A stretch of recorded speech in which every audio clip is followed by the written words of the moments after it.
दोस्तों पूरे YouTube पे सबसे दमदार सरदार कंटेंट देने का जो छाती ठोक के हम दावा करते हैं, उसी के क्रम में बिजनेस मैनेजमेंट की आज की एक क्लास आपकी परसेंटेज में 4 चांद लगाने का काम करेगी। भैया परसेंटेज को चमकाने का काम कर देगी, है ना। यूनिट 4 को आज की इस क्लास में हम कंप्लीट करेंगे और यूनिट 4 कंप्लीट होते ही आपकी पूरी बिजनेस मैनेजमेंट जो है वो कंप्लीट हो जाएगी। एक भी क्वेश्चन इस वीडियो के बाहर नहीं जाएगा, मैं आपको विश्वास दिला के कहता हूं। और एक क्लास में हम एक यूनिट को कंप्लीट करते हैं। तो आज की ये यूनिट 4 की क्लास है और अंतिम क्लास रहेगी।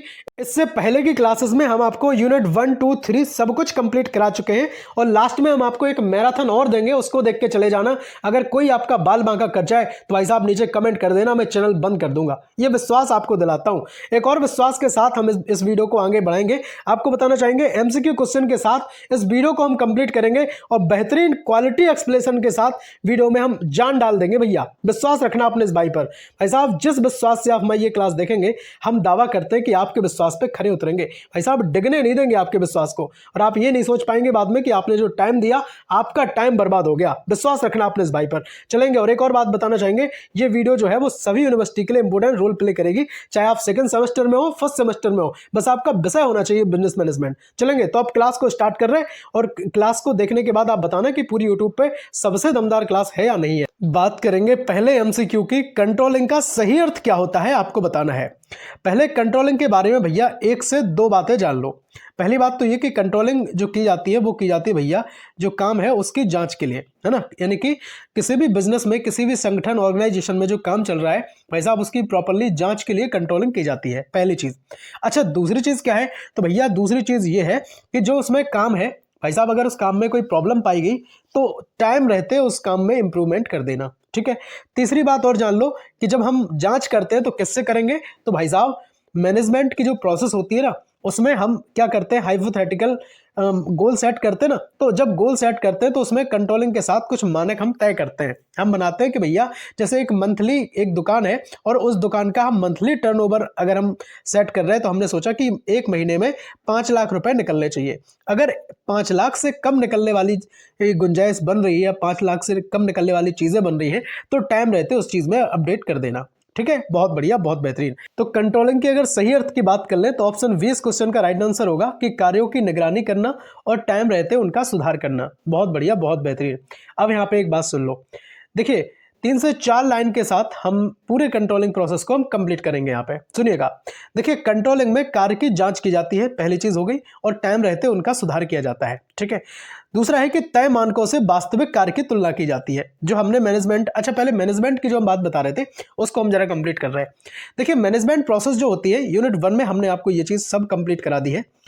सुन लो भैया, जिनको नहीं पता है, मैनेजमेंट प्रोसेस जो होती है वो उनके 5 कोर फंक्शंस होते हैं। कौन कौन से 5 कोर फंक्शन में, पहला जो रहेगा आपका कि प्लानिंग, है ना।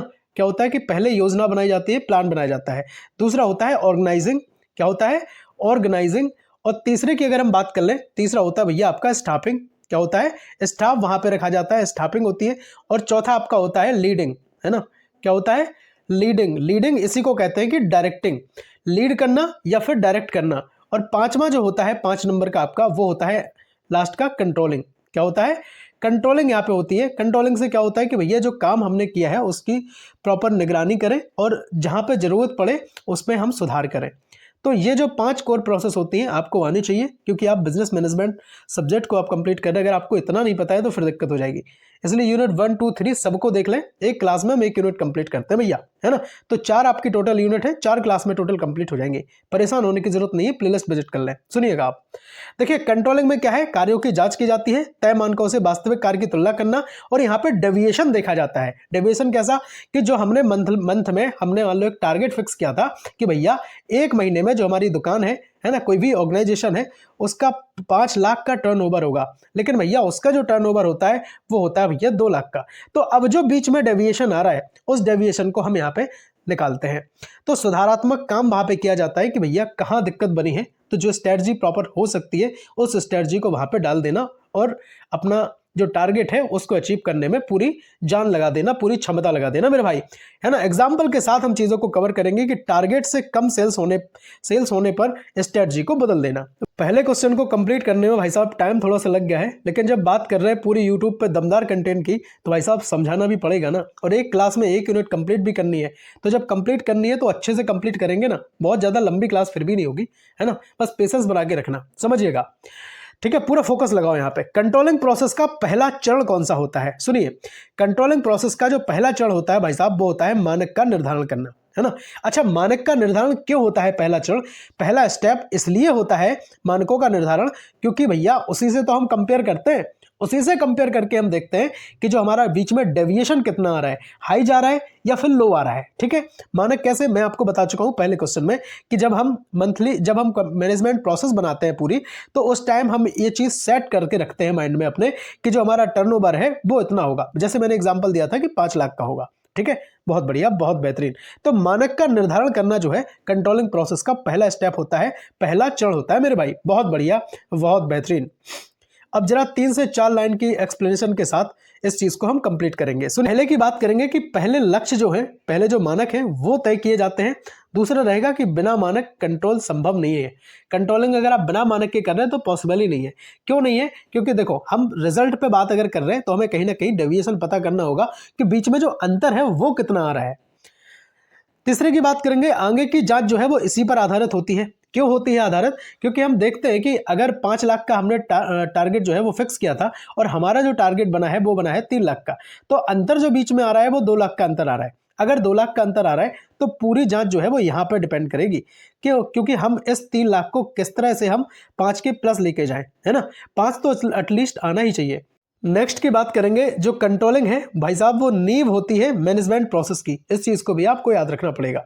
बहुत बढ़िया, बहुत बेहतरीन। चलेंगे एग्जांपल के साथ, इस चीज को हम हमेशा कंप्लीट करते आए हैं तो इसको भी करेंगे। सुनिएगा, मंथली प्रोडक्शन टारगेट जो है वो तय करते हैं, और मंथली प्रोडक्शन टारगेट जब हम तय कर लेते हैं तो उसके बाद फिर हम क्या करते हैं भैया, डिसाइड करते हैं कि जो हमारी जो स्ट्रेटजी है उनके अकॉर्डिंग चीजें हो रही या नहीं हो रही। बहुत बढ़िया, बहुत बढ़िया, बहुत बेहतरीन। बात करेंगे तीसरे एमसीक्यू क्वेश्चन की। भाई साहब पूरी जान लगा रहे आपको समझाने में, कहीं पे कसर नहीं छोड़ेंगे। जब हमने वादा किया है आपके साथ कि जो आप देखना चाह रहे हैं वीडियो में, आपको जान डाल देंगे, जान डाल के देंगे वीडियो में भाई साहब। तीसरे एमसीक्यू की बात करेंगे, इफेक्टिव कंट्रोल सिस्टम क्या होता है। भाई साहब इफेक्टिव कंट्रोल सिस्टम की सबसे आवश्यक विशेषता जो होती है वो होती है भैया फ्लेक्सिलापन, है ना। फ्लेक्सिबिलिटी जो है वो विशेषता होती है। सेम हम आपको बात बताएं, मैनेजमेंट सिस्टम में अगर लचीलापन नहीं है, चाहे बात करें हम प्लानिंग में, भाई साहब हर चीज में प्लान भी बना रहे हैं तो वो भी फ्लेक्सिबल होना चाहिए, क्योंकि जैसी परिस्थिति चेंज हो रही है ना, जैसे ही परिस्थिति चेंज हो रही भैया आपका प्लान, आपकी स्ट्रेटजी भी चेंज हो जानी चाहिए। ठीक इसी तरीके से इफेक्टिव कंट्रोल सिस्टम में अगर देखें तो भैया आपके जो रूल्स हैं उनमें लचीलापन होना बेहद आवश्यक है, फ्लेक्सिबल होना बेहद आवश्यक है। क्यों, क्योंकि कंट्रोल सिस्टम परिस्थिति के अनुसार बदले जा सके, है ना। परिस्थिति जैसी बन रही है उस टाइम कैसी सिचुएशन बन रही उसके अकॉर्डिंग हमें चीजें करनी है। कर्मचारियों पर अनावश्यक जो है वो दबाव ना बने।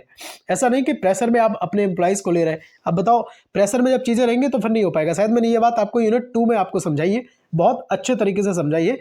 तो एक बार यूनिट 2, 1 सब कुछ देखना बिल्कुल ना भूलें। और बहुत ज्यादा अपनी लंबी क्लास नहीं है कि आप देख ना पाए, है ना। आप चाहें तो चारों क्लास अगर कंप्लीट करने को बैठ जाए तो 1 से 1.5 घंटे में आप मैराथन मार लेंगे इनको, है ना। 1 से 1.5 घंटे में सब कुछ कंप्लीट हो जाएगा। और लिंक प्लेलिस्ट की हम डिस्क्रिप्शन में शेयर कर देंगे आपके साथ। देखिए, तो कर्मचारियों पर अनावश्यक दबाव भी नहीं बनाना है। नेक्स्ट रहेगा कि मार्केट परिवर्तन को स्वीकार करें। और एक चीज और बेहद जरूरी है कि जो आप चेंज कर रहे हैं, है ना, अब ऐसा नहीं कि आप अनावश्यक चेंज कर रहे हैं कि भाई आपका जो चेंज है वो मार्केट में फिट ही ना बैठे, तभी क्या है कंट्रोल प्रभावी होता है। इन सब चीज़ों के अकॉर्डिंग जब आप चीज़ें करेंगे तो जो आपने कंट्रोलिंग प्रोसेस में अपना टारगेट फिक्स किया था या जो अपनी स्ट्रेटजी बनाई थी, तो वो क्या होगा भाई साहब, ज़्यादा प्रभावी होगा, ज़्यादा इफेक्टिव होगा मेरे भाई। चलेंगे एग्जाम्पल के साथ इस चीज़ को जरा हम कंप्लीट करेंगे कि डिमांड घटते ही प्रोडक्शन कंट्रोल बदल देना। अच्छा, आपने प्रोडक्शन कंट्रोल को जो चीज़ें अपने तरीके से जो फिक्स की थी, जो स्ट्रेटजी बनाई थी, अगर भैया आपका जो डिमांड है वो घट गया कोई भी प्रोडक्ट का, तब फिर आप क्या करेंगे, पूरा जोर लगाएंगे क्या? नहीं, प्रोडक्शन कंट्रोल आप चेंज कर देंगे। वहाँ पे जो रूल्स हैं उनको इस तरह से फ्लेक्सिबल रखेंगे कि आराम से जो चीज़ें हैं वो थोड़ी बहुत चेंज किया जा सके उनमें। बात करेंगे चौथे एमसीक्यू की, बजटरी कंट्रोल किसका उदाहरण है ना। बजटरी कंट्रोल की अगर बात करें तो ये उदाहरण होगा भैया कंट्रोल टेक्निक का। किसका होगा? कंट्रोल टेक्निक का बजटरी कंट्रोल एग्जाम्पल हो जाएगा। बहुत बढ़िया। अब 3 से 4 लाइन में हम जरा यहाँ समझ लेते हैं कि बजट से रिलेटेड क्या चीज़ें हैं। देखिए, बजट के माध्यम से खर्च नियंत्रित होता है। देखो, आप अपने घर का भी अगर बजट बनाते हैं ना, तो देखते हैं ना कि इतने का राशन लाना है ना, फिर जो है इलेक्ट्रिसिटी में जाएगा, तीसरा जो है मतलब जो और घर के तमाम खर्चे हैं, है ना, उसमें जाएगा, पांचवा जो है दवाइयों में जाएगा, है ना, या ट्रांसपोर्टेशन में जाएगा। तो सब चीज़ों का बजट घर का जब मेंटेन करते हैं तो वहाँ पे जो आपका ऑर्गेनाइजेशन है, जो आपका बिजनेस है, वहाँ पे भी आप क्या करेंगे? मेंटेन करेंगे। इससे क्या होगा कि जो आपका खर्च है ना, जो आपके एक्सपेंसेस हैं, वो आपके नियंत्रित रहेंगे, उन पे कंट्रोल होगा। वास्तविक खर्च की जो तुलना है वो बजट से की जाती है कि अपना बजट कितना है उसके अकॉर्डिंग। देखिए, आप अगर कहीं कार लेने जाते हैं, बाइक लेने जाते हैं, या मोबाइल ही लेने क्यों ना जाते हो, तो वो आपसे पूछता है कि आपका बजट कितना है। तो फाइनेंशियल डिसिप्लिन यहाँ से बनता है और डेविएशन तुरंत पता चलता है, आपको पता चल जाएगा कि भाई डिफरेंस कितने का आ रहा है। बहुत बढ़िया। बात करेंगे एग्जाम्पल की, तो भैया एग्जाम्पल के साथ चीज़ों को जब कवर करते हैं तो सुन लो। ऑफिस एक्सपेंसेस से बजट में, ऑफिस एक्सपेंसेस बजट में रखना, है ना, जो आपके खर्चे हैं, दफ्तर के खर्चे हैं, उन सबको कंट्रोल में रखना चाहिए, क्योंकि अगर अनावश्यक खर्च करेंगे तो फिर आप क्या होगा? डीप में चले जाएंगे, है ना। देखिए, 5 नंबर के एमसीक्यू को स्टार्ट करने से पहले हम आपको बताना चाहेंगे, भाई साहब वीडियो बहुत ज़्यादा मेहनत लगती है बनाने में, ईमानदारी के साथ क्लास को लाइक कर देना, और अगर आप लाइक नहीं कर रहे तो फिर बेईमानी होगी। और सब्सक्राइब कर लेते हैं अगर आप, तो हम आपके पूरे 3 साल काम आएंगे, हर सेमेस्टर में काम आएंगे। ऐसा नहीं है केवल हम आपको बिजनेस मैनेजमेंट ही पढ़ा रहे हैं, बिजनेस मैनेजमेंट के साथ financial accounting, essential of e commerce, या फिर बिजनेस इकोनॉमिक्स के साथ भाई साहब जो आपका माइनर है फर्स्ट एड एंड हेल्थ, सब कुछ हम कंप्लीट करते हैं, बहुत तगड़े अंदाज में कंप्लीट करते हैं, है ना। एक बार आप प्लेलिस्ट विजिट कर लीजिए, और जो लोग हमसे पहले पढ़ रहे होंगे, मतलब पहले पढ़े होंगे, तो उनको इस बारे में आइडिया होगा अपना कि अपनी जो क्लासेस होती है, कंटेंट जो होता है वो अपना कितना दमदार रहता है, कितना असरदार रहता है मेरे भाई। चलेंगे, 5 नंबर का क्वेश्चन रहेगा कि मोटिवेशन का सही अर्थ क्या है। भाई साहब, मोटिवेशन का सही अर्थ अगर हम देखें सही मायने में, तो वो होता है कार्य करने की प्रेरणा। ठीक है, यूनिट 2 में मैंने आपको बातें बताई थी। क्या बात बताई थी? कि भैया जो डायरेक्शन है, डायरेक्टिंग मैंने आपको उसमें पढ़ाया था। तो जो डायरेक्शन है, डायरेक्टिंग है, उसमें 3 चीजें मैंने आपको बताई थी। सुन लो पहले कौन कौन। पहले बताया था मैंने कि ऑर्डर, पहले क्या होता है भाई, दिशा निर्देश में या तो ऑर्डर के साथ दिशा निर्देश दिया जाए, दूसरा गाइड करके जो है वो दिया जाए, ठीक है, और तीसरा होता था कि भाई जो प्रेरणा के साथ दिया जाए। प्रेरणा वाला कैसा था भाई साहब? प्रेरणा वाला ज्यादा इफेक्टिव था। क्यों था? क्योंकि यहाँ अंदर से काम करने की इच्छा पैदा होती है मनुष्य के अंदर। ठीक है, तो मोटिवेशन की अगर सही अर्थ की हम बात कर ले, तो कार्य करने की जो प्रेरणा अंदर से भाई साहब हो जाए, उससे बढ़िया मोटिवेशन मैं कहता हूं नहीं हो सकता है। चलेंगे, एक्सप्लेनेशन के साथ जरा मोटिवेशन को हम कंप्लीट करेंगे कि भैया मोटिवेशन व्यक्ति को काम करने के लिए प्रेरित करता है ना। किसके लिए प्रेरित करेगा? काम करने के लिए प्रेरित करेगा। इच्छा, उत्साह और लगन भी बढ़ाता है। नेक्स्ट रहेगा कि प्रोडक्टिविटी और एफिशिएंसी दोनों बढ़ती है। ह्यूमन बिहेवियर से ये जुड़ा होता है ना। किससे जुड़ा होता है? ह्यूमन बिहेवियर, आदमी का जो स्वभाव है उससे ये जुड़ा होता है। कौन? भाई साहब, मोटिवेशन की हम बात कर रहे हैं, आंतरिक जो आपकी अभिप्रेरणा है हम उसकी बात कर रहे हैं, है ना। अगर आप अंदर से उत्साहित हैं तो आप कोई भी काम को आसानी से कर जाएंगे, और आप अंदर से ही ऐसे लचीलापन बनाए बैठे हैं, है ना, आलसीपन, लेजी टाइप की भाई अब नहीं होगा हमसे, तो फिर चीजें नहीं हो पाएंगी। बोनस देकर कर्मचारी को उत्साहित करना, भाई साहब कर्मचारियों को उत्साहित करना है तो बस एक ही चीज से होगा, है ना। किससे होगा? धनीराम लक्ष्मीचंद प्यारेलाल से। बहुत बढ़िया, बहुत बेहतरीन। बात करेंगे 6वें प्रश्न की। 6वां एमसीक्यू आपके डिस्प्ले पर रहेगा। एक और बात बताना चाहेंगे, अगर आपके पास टाइम कम है भैया, है ना, अगर आप नोट्स नहीं बना पा रहे, तो भाई साहब सिंपल सी बात यह है कि 923632 इस नंबर पर आप हमें व्हाट्सएप कर दें, है ना, व्हाट्सएप कर लें, और नोट्स के लिए आप हमसे कह सकते हैं। लेकिन साथ में एक चीज़ जरूर बता देना कि आप किस यूनिवर्सिटी से, क्योंकि बहुत सारी ऐसी यूनिवर्सिटी है जिनमें लिखित भी हो रहा है और मतलब OMR पर भी बेस्ड एग्जाम हो रहे हैं। तो आप हमें बताना जरूर कि आपको लिखित नोट्स चाहिए या OMR पे चाहिए, तो हम आपको 4 यूनिट के नोट्स प्रोवाइड करा देंगे। क्लास नोट्स ही हम आपको देते हैं भाई साहब, हम एक बार फिर से कह रहे हैं, और बहुत ज़्यादा हम इसकी हाई डिमांड आपसे नहीं करते। मात्र एक सब्जेक्ट के नोट्स के हम मात्र 100 रुपये चार्ज करते हैं भाई साहब। और जब से हमने ये परिवार बनाया था तब से 1 रुपये किसी से नहीं लिया है। गरीब से गरीब तबके के बच्चों को पढ़ाने के लिए भाई साहब जीरो से हमने स्टार्ट किया है। ऐसा नहीं कि रातों रात कई हज़ार सब्सक्राइबर ही हो गए, नहीं नहीं भाई, बहुत मेहनत लगती है चीज़ों को बनाया है। और ये कोई ना सोच लेना कि हम आपसे पैसे मांग रहे हैं। मैं कहता हूँ आप आराम से बढ़िया, है ना, कॉपी पेन उठा के बैठो और जो मैं आपको पढ़ाता हूँ आप लिखते चले जाओ। लेकिन फिर भी अगर आपके पास टाइम कम है तो ये तब के लिए व्यवस्था है मेरे भाई, है ना। आज तक 1 रुपया शिक्षा के नाम पर किसी से नहीं लिया। क्वालिटी एजुकेशन की हम बात करते हैं और कंटेंट में अपने दम रखते हैं तभी छाती ठोकते हैं भैया। मैस्लो का सिद्धांत किस पर आधारित है? अब सुन लो, मैस्लो साहब का पहले पूरा नाम क्या है? तो आपने कहा सर अब्राहम मैस्लो साहब है। क्या नाम है? अब्राहम मैस्लो साहब है। दूसरी चीज, इनने क्या किया? इनने पदानुक्रम आवश्यकता का सिद्धांत दिया। किसका दिया? पदानुक्रम आवश्यकता क्रम का सिद्धांत इन्होंने दिया है। अगर आवश्यकता क्रम का दिया तो ऑप्शन नंबर 20 क्वेश्चन का राइट आंसर हो जाएगा। अब इनकी जो नीड्स हैं, इनके अकॉर्डिंग 5 नीड इंसान के अंदर होती हैं। अब कौन कौन नीड्स होती हैं, उन नीड्स को हम यहाँ पे जरा समझ लेते हैं। देखिएगा 3 से 4 लाइन में ये जो फैक्ट है उनको हम कंप्लीट करेंगे। सुनो, पहला तो रहेगा कि मनुष्य की जो आवश्यकता है वो क्रम में होती है। कैसी होती है? क्रम के अनुसार होती है। कौन कौन सी? पहला तो रहेगा साइकोलॉजिकल नीड्स, है ना। साइकोलॉजिकल नीड्स मतलब इसमें खाना पीना, है ना, वस्त्र, रहने के लिए व्यवस्था, सब चीज़ें। दूसरी भैया सेफ्टी, है ना, सुरक्षा हो, है ना, नौकरी अगर हम कर रहे हैं तो उसमें सुरक्षा हो, सब चीज़ की एकदम सुरक्षा की बात यहाँ पे होती है। तीसरे की बात करेंगे सोशल। सोशल क्या होता है भैया? हमें सामाजिक जो है वो हमें समाज में अपना थोड़ा सा स्थान मिल जाए। और दूसरी चीज़ होती है कि भैया हमें प्रेम मिल जाए, है ना, हमसे कोई घृणा ना करे, ये सब चीज़ें जो होती हैं। नेक्स्ट रहेगा स्टीम नीड्स। स्टीम नीड्स क्या है?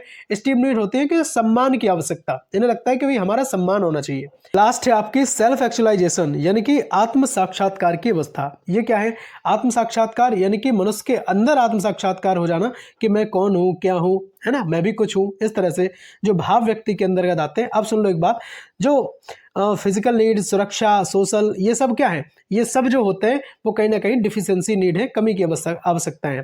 और सेल्फ एक्चुअलाइजेशन ये विकास की आवश्यकता होती है, ध्यान रखना। देखिए, एक पूरी होने पर दूसरी उत्पन्न हो जाना। क्यों? आपने वो एग्जाम्पल सुना ही होगा कि अगर कोई पैदल चल रहा है तो वो कहता है मुझे साइकिल मिल जाए, साइकिल है तो कहता बाइक मिल जाए, बाइक है तो कहता कार मिल जाए, कार है तो कहता और बड़ी कार मिल जाए, है ना। तो ये सारी चीज़ें, मोटिवेशन इसी क्रम में होता है। मोटिवेशन क्या होता है? इसी क्रम में होता है, धीरे धीरे होता है, स्टेप बाय स्टेप होता है, क्रम के अनुसार। ऐसा हमारे अब्राहम साहब कहते हैं। अब सुन लो एग्जाम्पल के साथ, पहले सैलरी आती है, फिर रिस्पेक्ट की चाह होती है, होती कि नहीं? चलेंगे 7 नंबर एमसीक्यू की बात करेंगे। हर्ष वर्ग के अनुसार जॉब सेटिस्फैक्शन किससे मिलता है? जॉब सेटिस्फैक्शन मिलता है भैया अचीवमेंट से, है ना। अचीवमेंट होती रहे, प्रमोशन हो गया, खुशी मिल गई, फिर दूसरा प्रमोशन हुआ, फिर खुशी मिल गई, तो ये सब चीज़ें होती हैं। लेकिन सुनिएगा, ये सब क्या है? चाहे अचीवमेंट हो, कोई रिवार्ड मिल जाए या फिर रिकॉग्निशन हो जाए, है ना, इन सब से क्या होता है? इन सब से भैया संतोष मिलता है और इनको मोटिवेशन फैक्टर के नाम से हम जानते हैं। क्या जानते हैं? मोटिवेशन फैक्टर्स के नाम से इनको जाना जाता है। अब सुन लो यहाँ पे, देखिए अचीवमेंट हुआ, है ना, प्रमोशन हो गया, रिकॉग्निशन हुआ, ग्रोथ हो गई आपकी, तो संतोष मिलेगा। इन्हें मोटिवेशन फैक्टर्स के नाम से हम जानते हैं। हाइजीन फैक्टर क्या करते हैं भैया? असंतोष रोक सकते हैं लेकिन दे नहीं सकते। इन चीज़ को ध्यान रखना है। चलेंगे, जैसे एग्जाम्पल के साथ समझ लेते हैं। प्रमोशन मिलने पर जो खुशी होती है ना, ये सब चीज़ें होती हैं। अब ये जो खुशी होती है ना, चंद दिनों की होती है, फिर से अंदर आवश्यकता फिर से पनप गई, फिर से लगता है कि फिर प्रमोशन हो जाए। 8 नंबर का एमसीक्यू आपकी डिस्प्ले पर रहेगा। चलेंगे, देखिएगा, एमसी ग्रेगर साहब की जो थ्योरी वाई है वो क्या मानती है? तो इनकी जो थ्योरी वाई है वो मानती है कि कर्मचारी स्वयं प्रेरित होते हैं। क्या होते हैं? कर्मचारी जो होते हैं वो स्वयं प्रेरित होते हैं। अब बताओ, क्या कर्मचारी काम से भागते हैं? भैया ऐसा नहीं होता है, ना आलसी होते हैं, है ना। नियंत्रण जरूरी है, वो अलग बात है, लेकिन वो कंट्रोलिंग के साथ चीजें की जाती है। तो अगर राइट आंसर की बात करें तो ऑप्शन सी इस क्वेश्चन का राइट आंसर हो जाएगा। कर्मचारी जो होते हैं वो स्वयं प्रेरित होते हैं। अब क्या है यहाँ पे कि कर्मचारी जिम्मेदारी लेना पसंद करते हैं। ठीक है, कर्मचारी क्या करेंगे? जो जिम्मेदारी लेना है वो पसंद करेंगे, और सेल्फ कंट्रोल भी वो खुद पे रखते हैं। क्रिएटिविटी, है ना, और इंसेंटिव, ये सब चीज़ें वो है कहीं ना कहीं, इनिशिएटिव, वो सब चीज़ें वो दिखाते भी हैं, और आधुनिक प्रबंधन सोच के साथ वो काम करते हैं, काम में आगे बढ़ते हैं।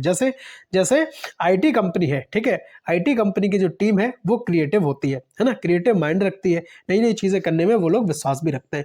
एक बार कमेंट में ओम नमः शिवाय ईमानदारी के साथ लिख देना भाई साहब, ठीक है, ओम नमः शिवाय ईमानदारी के साथ कमेंट में लिख देना। और एक चीज़ और लिख देना कि भाई सच में पूरी यूट्यूब पे क्लास है ये, है ना, बहुत दमदार क्लास पूरी यूट्यूब पे है।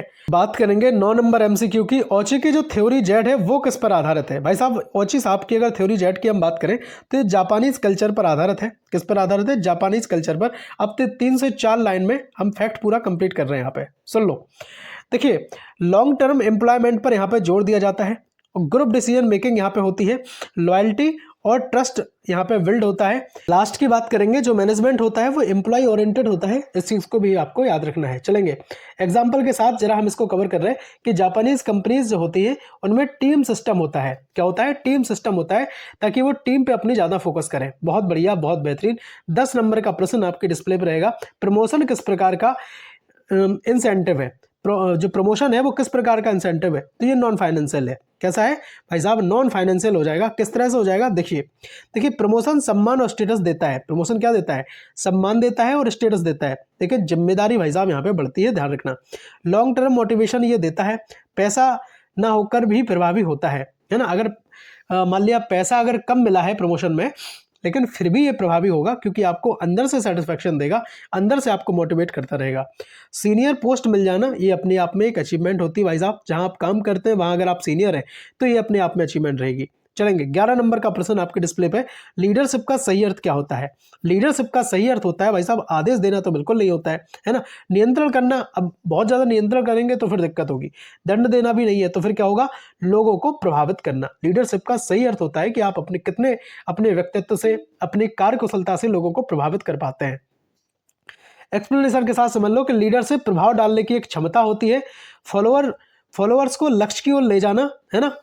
तो ये होता है विश्वास देना, विश्वास दिलाना, प्रेरणा देना, उन्हें अंदर से मोटिवेट करना, है ना। ये सब चीज़ें जरूरी है। अथॉरिटी के बिना भी ये चीज़ें संभव है। अथॉरिटी क्या होती है? अथॉरिटी होती है जो आपके राइट्स हैं। चलेंगे एग्जाम्पल के साथ इसको कंप्लीट कर लेते हैं। जैसे टीम लीडर का एग्जाम्पल बनाना। अगर भाई टीम लीडर है वो क्या करेगा भाई? अपने व्यक्तित्व के साथ, अगर मान लो कोई क्रिकेट की टीम भी है ना। अब जो क्रिकेट की टीम में अगर जो कैप्टन साहब हैं वो क्या करेंगे? अगर लोगों पर अपना प्रभाव नहीं डालेंगे तो फिर वो चीज़ें कैसे हो पाएंगी बताओ? पूरी टीम को डिसिप्लिन में वहां पर रखना होता है। ठीक है, 12 नंबर का प्रश्न आपकी डिस्प्ले पर रहेगा कि भाई जो ऑटोक्रेटिक लीडरशिप है में निर्णय कौन लेता है? भाई साहब इसमें निर्णय जो है वो लीडर साहब अकेले लेते हैं, है ना। ऑटोक्रेटिक लीडरशिप की अगर बात करें तो लीडर अकेले निर्णय लेता है। सारे निर्णय जो है वो लीडर करता है। कर्मचारियों की इसमें भागीदारी नहीं होती है, ध्यान रखना। इमरजेंसी में ये उपयोगी होता है और ये कठोर शैली अपने आप में होती है, ध्यान रखना। टर्म याद रख लेना। मैं कहता हूँ सीधे एग्जाम में क्वेश्चन फंसा के दिखा दूंगा, बस टर्म याद रखना। ऑटोक्रेटिक लीडरशिप की हम यहाँ पे बात कर रहे थे, जिसमें निर्णय कौन लेता है, सीधा क्वेश्चन एग्जाम में मिलेगा। अब यहाँ तो आपको हो सकता है कि थोड़ा सा इजी लगे कि चीजें हो रही, लेकिन एग्जाम में बस पंखे के अलावा कुछ नहीं दिखेगा आपको। तो ध्यान रखना, लीडर्स अकेले जो है ऑटोक्रेटिक लीडरशिप में निर्णय लेता है। कर्मचारियों की इसमें भागीदारी नहीं होती है, ठीक है। और इमरजेंसी में ये उपयोगी है। एग्जाम्पल जैसे आर्मी कमांड सिस्टम है, तो उसमें क्या होता है कि जो उनके हेड होते हैं, जनरल साहब होते हैं, वो अकेले डिसाइड करते हैं फिर चीजें। 13 नंबर का प्रश्न आपकी डिस्प्ले पे। डेमोक्रेटिक लीडरशिप में की विशेषता क्या है? भाई इसमें सहभागिता होती है। ऑटोक्रेटिक लीडरशिप में लीडर अकेले निर्णय लेगा, लेकिन अगर डेमोक्रेटिक लीडरशिप की बात करें तो यहाँ पे सबकी सहभागिता होती है, सबके सामंजस्य के साथ यहाँ पे निर्णय लिया जाता है। जैसे कर्मचारी है उनकी भागीदारी, सुझाव का उनका सम्मान रहता है और मोरल यहाँ पे ऊंचा रहता है। तो बेहतर यहाँ पर निर्णय होते हैं बड़ी अच्छे तरीके से, और कोई इमरजेंसी वाली बात यहाँ पर नहीं होती। एग्जाम्पल के साथ देख लो, मीटिंग में टीम से राय ले लेना, है ना। कोई भी मीटिंग है भाई अगर कंपनी की है तो वहाँ पे भी अपनी टीम से पूछना कि भाई जो हम फलाना अपना प्रोडक्ट लॉन्च कर रहे हैं, जो चीज़ें कर रहे हैं, या जो हमारा प्रोजेक्ट है वो कितना सही रहेगा, क्या रहेगा। तो सबके बारे में उस चीज़ से रिलेटेड जानकारी ले लेना, राय ले लेना सबकी। चलिए अब बात कर रहे हैं 14 नंबर एमसीक्यू की। लेसेस फेयर लीडरशिप में लीडर क्या करता है? सुन लो, देखो अभी हमने दो चीज़ें कंप्लीट की, एक तो ऑटोक्रेटिक, दूसरा डेमोक्रेटिक, है ना। ऑटोक्रेटिक क्या था? ऑटोक्रेटिक में था भाई, ऑटोक्रेटिक में था कि जो लीडर होता है वही सब कुछ है, अपना निर्णय केवल वही लेगा, है ना। दूसरे की वो भागीदारी नहीं सुनिश्चित करेगा, ना दूसरे से पूछेगा कर्मचारियों वगैरह से। दूसरे में क्या था कि भाई साहब दोनों ही पूछ सकते हैं, यानी कि लीडर भी ले सकता है और साथ में कर्मचारियों के भी सुझाव का सम्मान रहता है। वो अगर कुछ कहना चाहते हैं, अपनी राय देना चाहते हैं, तो उनसे राय ली जाती है, ठीक है। तीसरी चीज क्या है इसमें? तीसरी रहेगी लेसेस फेयर लीडरशिप में क्या है भाई साहब? इसमें जो कर्मचारी होते हैं वो स्वतंत्र रहते हैं, है ना। जो कर्मचारी रहते हैं वो स्वतंत्र रहते हैं, यानी कि वो लीडर जो है वो हस्तक्षेप नहीं करेगा इसमें। लीडर क्या करेगा? हस्तक्षेप नहीं करेगा, और कर्मचारियों को आज़ादी रहती है कि भाई जो भी आप निर्णय ले रहे हैं उसको हमें जरा बताओ क्या बात है। लीडर इसमें हस्तक्षेप नहीं करता है, ध्यान रखना। मैंने तीनों चीज़ें आपको कराई हैं, लाइसेंस भी करा दिया है और साथ में हमने ऑटोक्रेटिक और डेमोक्रेटिक भी आपको बता दिया है। स्किल्ड स्टाफ के लिए उपयुक्त होता है ये, है ना। जो स्टाफ है वो मतलब स्किल्ड होना चाहिए। कंट्रोल बहुत कम यहाँ पे रहता है, इस चीज़ को भी आपको ध्यान रखना पड़ेगा भाई साहब। कम शब्दों में हम ज़्यादा चीज़ें कवर कराने की पूरी कोशिश करते हैं कि एक एक बात आपके माइंड में फिट हो जाए, है ना। हम आपको फिर से कह रहे हैं कि आप कंटेंट अपने पूरे यूट्यूब पे अपना कंटेंट मैच करके देख लेना, आप खुद बताना कि समझाने का तरीका और एक एक चीज़ बताओ इफेक्टिव है या नहीं है, इसके बाद आप डिसाइड करना चीज़ों को, ठीक है। रिसर्च टीम को स्वतंत्रता यहाँ पे मिलती है, ठीक। जो रिसर्च टीम होती है, जो कुछ खोज या जानकारी करना चाहते हैं, तो उनके लिए, जो क्रिएटिव माइंड के लोग हैं, उनके लिए ये फायदा है बड़ा लेसेस का। 15 नंबर का एमसीक्यू, 15 नंबर का एमसीक्यू है कि लिकर्ट का सबसे प्रभावी लीडरशिप सिस्टम क्या है। लिकर्ट साहब का सबसे प्रभावी लीडरशिप सिस्टम अगर देखें तो इनका रहेगा ऑप्शन नंबर डी। इस क्वेश्चन का राइट आंसर है सिस्टम 4, है ना। क्या है? सिस्टम 4। अब जरा सिस्टम 4 के बारे में समझ लो। देखिए, पार्टिसिपेटिव होता है, लीडरशिप जो होती है वो पार्टिसिपेटिव होती है, यानी कि सबका क्या करते हैं, सबकी भागीदारी सुनिश्चित करते हैं। ट्रस्ट और खुला कम्युनिकेशन होता है, लोग विश्वासी भी रहते हैं आपस में जो एम्प्लॉइज हैं, और यहाँ पे खुला कम्युनिकेशन मतलब एक दूसरे के साथ खूब अपनी बातों को शेयर किया जाता है, बात कर सकते हैं। तो जब बात खुल के करेंगे एक दूसरे के साथ तो फिर बात यहाँ पे ग्रुप की हो जाएगी, तो ग्रुप डिसीजन मेकिंग होता है, यानी कि जो ग्रुप में जो कोई भी निर्णय है वो ग्रुप में ले सकते हैं, टीम से लेते हैं। यहाँ पे हाई प्रोडक्टिविटी की संभावना यहाँ बढ़ जाती है। बहुत बढ़िया, बहुत बेहतरीन एग्जाम्पल के साथ चीज़ें कवर कर लो कि भैया जैसे मॉडर्न कोऑपरेटिव कल्चर है, वहाँ क्या है कि सब चीज़ें जो है वो फ्रैंक रहते हैं, आपस में खुले रहते हैं, तो एक दूसरे के साथ अपनी जो बातें हैं खुल के करते हैं, खुले स्वभाव के। 16 नंबर का प्रश्न आपकी डिस्प्ले पर रहेगा, सिस्टम 1 लीडरशिप कैसे होती है। सिस्टम 1 लीडरशिप की अगर बात करें तो ये होती है आपकी एक्सप्लोइटेटिव ऑटोक्रेटिक। ये क्या होती है? एक्सप्लोइटेटिव ऑटोक्रेटिक होती है। अब क्या है इसमें देख लो भैया, ये दंड पर आधारित होती है, डर और दंड पर आधारित होती है। ऐसा रहता है कि देखिए जब दंड पर आधारित होगी तो ऐसा रहेगा कि भाई अगर हम कुछ गलत कर देंगे, गलत को बोल देंगे, तो ऐसा ना हो हमें सजा मिल जाए, हमें पनिशमेंट मिल जाए, है ना। एम्प्लॉइज भी हैं, वो भी अपने बॉस से डरते हैं, मैनेजर से डरते हैं कि भाई हमने अगर कुछ बोल दिया, है ना, मेरा सुझाव पसंद नहीं आया तो दिक्कत हो जाएगी। तो यहाँ पे एक तरफा कम्युनिकेशन की बात होती है, कर्मचारियों पर विश्वास फिर नहीं बनाया जाता है ना। और ये पुरानी शैली है, और आज के समय पे क्या है, मॉडर्न कोऑपरेटिव, है ना, चीज़ें हो गई हैं, मॉडर्न हो गई चीज़ें, तो सबका सुझाव ज़्यादा लोग लेते हैं। एग्जाम्पल के साथ समझ लो, ओल्ड स्टाइल फैक्ट्री मैनेजमेंट था। पहले क्या था, पहले जितने भी हमारे ऑर्गेनाइजेशन वगैरह हैं, सब में यही चीज़ें लागू होती थी कि भैया जो मेन डिसीजन मेकिंग पावर है वो किन के पास है, टॉप लेवल के पास है, नीचे वालों से हम कुछ नहीं पूछेंगे, या जो एम्प्लॉय है उनसे हम नहीं पूछेंगे। यहाँ तक कि बॉस तो खुद में ही निर्णय लेता था, मैनेजर तक की भी सलाह उसको पसंद नहीं थी। तो ये चीज़ है। 17 नंबर का प्रश्न आपके डिस्प्ले रहेगा कि नॉन फाइनेंशियल इनिशिएटिव का एग्जाम्पल कौन सा है। नॉन फाइनेंशियल इनिशिएटिव का अगर एग्जाम्पल की बात करें तो रिकॉग्निशन है, प्रमोशन है, मैंने आपको बताया था रिकॉग्निशन, प्रमोशन, तो ये चीज़ें यहाँ पे रहती हैं। देखिए, सम्मान और प्रशंसा यहाँ पे बढ़ती है। मैं अभी एक क्वेश्चन हम आपको प्रमोशन से रिलेटेड ऐसा करा भी चुके हैं कि सम्मान और प्रशंसा बढ़ती है, भले ही पैसा कम हो लेकिन सम्मान मिलता है, अंदर से सेल्फ मोटिवेशन की भावना आती है, लॉन्ग टर्म ये इसका प्रभाव आता है, और लॉयल्टी यहाँ पे बढ़ती है। इस चीज़ को ध्यान रखना। तो ये एग्जाम्पल के साथ अगर देखें तो बेस्ट एम्प्लॉय अवार्ड, इसको हम कहेंगे, जैसे बेस्ट एम्प्लॉय अवार्ड मिल गया, अब इससे हो सकता है कि पैसे ना मिले, लेकिन इससे क्या होगा, इससे ये होगा कि अंदर से एक भावना आएगी कि भाई मेरा थोड़ा सा प्रमोशन हुआ है ना, मुझे पहचान मिली है। 18 नंबर का प्रश्न आपके डिस्प्ले पे, कंट्रोल का संबंध किससे होता है। कंट्रोल का संबंध अगर देखें तो भाई साहब प्रेजेंट पे भी होगा और फ्यूचर पे भी होगा, दोनों चीज़ों पे होगा, है ना, कि जो चीज़ें भाई साहब अभी करंट में चल रही और आगे जो घटित होने वाली चीज़ें हैं उन पे होगा। एक्सप्लेनेशन के साथ हम कवर करें अगर, तो वर्तमान कार्य की जांच यहाँ पे की जाती है, और फ्यूचर के लिए अगर कोई दिक्कत उसमें समझ में आ रही तो फ्यूचर के लिए उनमें सुधार किया जाता है ना, जरूरत के अकॉर्डिंग, ध्यान रखना, जरूरत के अकॉर्डिंग उनमें सुधार किया जाता है। कंटिन्यूअस प्रोसेस है ये, और ऐसा नहीं कि भाई एक बार कर दिया आपने बस चलता, नहीं, मैनेजमेंट जो है वो भी एक कंटिन्यूअस प्रोसेस है अपने आप में। तो मैनेजमेंट के जो 5 कोर फंक्शंस हैं उनमें सब अपने आप में कंटिन्यूअस प्रोसेस है। बताओ मैनेजमेंट के 5 पार्ट बताओ, जल्दी से कमेंट में लिख दो एक बार, है ना। और अगर आपको नहीं पता है तो जो हमारी यूनिट्स हैं वो देखना बिल्कुल मत भूलें, बहुत ज़्यादा लंबी हमने क्लास नहीं बनाई, है ना। मात्र हम देखें अगर तो 20 से 15 से 20, या बहुत ज़्यादा गया होगा तो फिर 30 मिनट तक की क्लास रहेगी। एक क्लास में 1 यूनिट हम कवर करते हैं बहुत तगड़े अंदाज में, है ना। फाइनेंशियल अकाउंटिंग हो, essential of e commerce, business economics, management के साथ सब चीज़ें हम कंप्लीट करते हैं, बहुत तगड़े अंदाज में करते हैं। देखिए मैनेजमेंट का अंतिम कार्य जो है वो यही होता है, ध्यान रखना इस बात को। चलेंगे, जैसे मंथली जो परफॉर्मेंस रिव्यू है उनने निकाला और देखा कि भाई कहाँ सुधार की गुंजाइश है या क्या चीज़ें हैं, तो उन पर उनका थोड़ा सा जोर रहता है। 19 नंबर का प्रश्न आपके डिस्प्ले पे, मोटिवेशन का संबंध किससे होता है? भाई साहब मोटिवेशन का सीधा संबंध होता है मानव व्यवहार से, ध्यान रखना, मानव व्यवहार से मोटिवेशन का सीधा संबंध होता है। ये ऐसे क्वेश्चन है जो सीधे आपके एग्जाम में देखने को मिलेंगे आपको। मैं आपको फिर से कह रहा हूं कि जिस विश्वास से आपने हमारी क्लास देखी है, मैं शायद उम्मीद करूंगा कि आपके विश्वास पे भाई साहब हम खरे उतरे होंगे, है ना, डिगने नहीं दिया होगा आपके विश्वास को।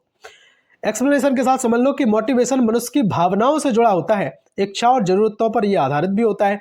बिहेवियर को प्रभावित करने का इसका काम होता है, किसका? मोटिवेशन का। प्रेरणा जो आपको अंदर से मिलेगी उसी से आपको काम करने की इच्छा पैदा होगी मेरे भाई। मैनेजमेंट का सबसे कठिन काम यही होता है, क्या होता है कि जो अपने एम्प्लॉयज है उनको प्रेरणा डालना, है ना, उनके अंदर ये चीज जागृत कर देना कि भैया इस तरह से हमें काम करना है। एग्जाम्पल के साथ समझ लो, एम्प्लॉयज एप्रिशिएशन, इसमें इस चीज का यहाँ पे जोर दिया जाता है, उनको अप्रिशिएट किया जाता है एम्प्लॉयज को, है ना। अब कैसे करेंगे? अब मोटिवेशन, सबसे बेस्ट मोटिवेशन तो उनका यही है, मैं कहता हूँ उन्हें कोई रिवार्ड दे दो, है ना, रिवार्ड दे दो कोई, या फिर कोई भी जो बोनस वगैरह है वो दे दो टाइम टू टाइम, तो सब चीजें यहाँ पे चलती रहती हैं। 20 नंबर का क्वेश्चन, 20 नंबर का एमसीक्यू और लास्ट क्वेश्चन इस वीडियो का। और एक और बात बताना चाहे जिनके एग्जाम लिखित होने हैं, ठीक है, जिनके एग्जाम लिखित होने हैं उनके लिए भी हमने बिजनेस मैनेजमेंट अलग से पूरा कंप्लीट किया है, तो एक बार आप प्लेलिस्ट विजिट कर लो, बाकी डिस्क्रिप्शन में हम लिंक दे देंगे, है ना। टेलीग्राम चैनल से जरूर जुड़ जाना भैया, टेलीग्राम पर भी हम चीजें बहुत तगड़े तरीके से बताते हैं आपको, है ना। बात करेंगे 20 नंबर के एमसीक्यू की, लीडरशिप का अंतिम उद्देश्य क्या होता है? भाई साहब अंतिम उद्देश्य अगर देखें लीडरशिप का तो वो होता है गोल अचीवमेंट, यानी कि जो हमने टारगेट फिक्स किया था उसको पा लेना, क्या होता है? ये अंतिम उद्देश्य है। देखिए एक्सप्लेनेशन के साथ समझ लो कि संगठन के लक्ष्य प्राप्त कर लेना, टीम को एक नई दिशा दे देना और मोटिवेशन देना, और कोऑर्डिनेशन क्या होता है भाई साहब? जोड़ना होता है। यूनिट 2 में सब पढ़ाया हमने आपको। ये ऑर्गेनाइजेशनल जो सक्सेस है इस तरह से वो मिलती है जब आप टारगेट अचीव कर लेते हैं, जो अपना गोल डिसाइड आप किया था आपने वो अचीव कर लेते हैं। तो एग्जांपल के साथ जरा समझ लेते हैं कि लीडर की वजह से जो है वो टारगेट अचीव करने में हमें मदद मिलती है, जो टारगेट हम डिसाइड करते हैं। भाई साहब आज की जो क्लास थी यूनिट 4 हमने जिसको कंप्लीट किया है, बहुत बेहतरीन और तगड़े अंदाज में हमने कंप्लीट कर लिया है, और आज की क्लास कंप्लीट होने की वजह से लगभग संपूर्ण बिजनेस मैनेजमेंट कंप्लीट हो चुकी है, कुछ भी नहीं बचा है मेरे अकॉर्डिंग, तो कुछ नहीं बचा है, मैंने सब कुछ आपको पढ़ा दिया है, ठीक है। और 4 यूनिट अगर आप देख के चले गए तो कोई आपका एग्जाम में बाल वाका नहीं कर पाएगा। अपने भाई पर विश्वास रख के जाना और ईश्वर पर विश्वास रख के जाना, क्योंकि दो ही लोग ऐसे होते हैं जिन पर हम विश्वास कर सकते हैं। कौन कौन? पहला तो भगवान और दूसरा गुरु, है कि नहीं। बहुत बढ़िया, बहुत बेहतरीन। फाइनेंशियल अकाउंटिंग अगर आपका सब्जेक्ट है भाई साहब पढ़ लो, बहुत पूरे मन से पढ़ लेना, एक एक चीज़ हमने वहाँ पे भी कंप्लीट की है। लिखित के सारे वीडियो आ चुके हैं और एमसीक्यू क्वेश्चंस के वीडियो भी बहुत जल्दी हम अपलोड कर रहे हैं। और अगर मैं फिर कह रहा हूँ अगर आप बाद में क्लास देख रहे हैं तब तक सारी क्लास आ चुकी होंगी, तो एक बार मैं कहता हूँ प्लेलिस्ट आप विजिट करना मत भूलना। ऐसा ना सोचेगा कोई बच्चा कि भाई अभी तो क्लास नहीं आई है, भाई सब आ चुकी होंगी, आप एक बार प्लेलिस्ट विजिट कर लो, मैं कहता हूँ, है ना। टेलीग्राम से जुड़ना बिल्कुल मत भूलना। और अगर आपको नोट्स चाहिए तो आप नोट्स के लिए आप हमें 92 36 32 63 96 इस नंबर पर आप हमें व्हाट्सएप करेंगे, आप हमसे बोलेंगे तो हम आपको नोट्स जरूर देंगे भैया। और जो नोट्स हम आपको देते हैं, मात्र एक सब्जेक्ट के नोट्स मात्र 100 रुपये में देते हैं, बहुत ज़्यादा हाई कॉस्ट हम आपसे डिमांड नहीं रखते हैं इस चीज़ की, है ना। क्वालिटी एजुकेशन की बात हमेशा से हम करते आए हैं, आपने देख ही लिया होगा पूरी क्लास पढ़ने के बाद, तो ईमानदारी से सब्सक्राइब कर लो, जुड़ जाओ। और जो दोस्त आपके परेशान हो रहे हो ना, कहना कि भाई कंपटीशन की तैयारी करो आप खुल के, है ना। अपना जो परिवार है बस हम अपनी तैयारी करा देगा बीकॉम की, ठीक है। तो परेशान होने की बिल्कुल भी जरूरत नहीं है, मैं बार बार आपको विश्वास दिला रहा हूँ। तो फाइनेंशियल अकाउंटिंग या बिजनेस इकोनॉमिक्स के साथ अगर आपका एक और सब्जेक्ट है एसेंशियल ऑफ ई कॉमर्स, सबकी क्लास अपने परिवार इन्वेस्ट पर मिलती है। एक और बात बताएं, बहुत सारे हमारे ऐसे भाई बहन हैं जिनके किसी यूनिवर्सिटी में ये जो एग्जाम है वो लिखित हो रहे हैं अभी भी, है ना, या फिर ईयरली हो रहा है, तो वो क्या करते हैं कि वो सोचते हैं कि भाई इनमें सेकंड सेमेस्टर लिखा है तो मेरा नहीं होगा। भाई साहब सिलेबस लगभग सबका सेम है, फिर भी मैं कहता हूँ सिलेबस अगर आपको मैच करना है तो हम आपको सिलेबस टेलीग्राम पर देते हैं, तो वहाँ से आप मैच कर लीजिएगा। बाकी सिलेबस सबका ही सेम होता है लगभग, है ना। अगर किसी के में फर्स्ट ईयर अगर ईयरली है तो फर्स्ट ईयर में अगर लिखा है कि एसेंशियल ऑफ ई कॉमर्स या फर्स्ट सेमेस्टर में लिखा है और मैं यहाँ पे वीडियो आपको सेकंड की दे रहा हूँ, तो आपको लगभग सिलेबस तो सबका ही सेम है, तो आप चाहें तो ये देख सकते हैं बहुत आराम से, है ना, परेशान होने की जरूरत नहीं है। और जिनके में सेकंड सेमेस्टर लिखा है तो उनके लिए तो फिर रामबाण का काम कर ही रहा है ये। चलेंगे, बताइएगा जरूर क्लास आपको लगी कैसी है, और जिस विश्वास के साथ हमने आपको बोला था कि तगड़ी क्लास रहेगी, कंटेंट में दम रहेगा, बताओ कंटेंट में दम है कि नहीं, कंटेंट में दम मिला कि नहीं मिला आपको। ठीक है, लिख जरूर देना कि किस यूनिवर्सिटी से आप हमारी क्लास देख रहे हैं, और आपका जो एग्जाम है वो लिखित होना है या OMR पे होना है, इस चीज़ की भी जानकारी आप कमेंट में देना चाहें तो दे दें। ठीक है, और आप बता देना कि आप पुराने हमारे स्टूडेंट हैं कि नए स्टूडेंट नए हमसे जुड़े हैं। मिलते हैं अगले वीडियो में, तब तक के लिए जय हिंद, वंदे मातरम, भारत माता की जय, राधे राधे, हर हर महादेव, श्री सीताराम।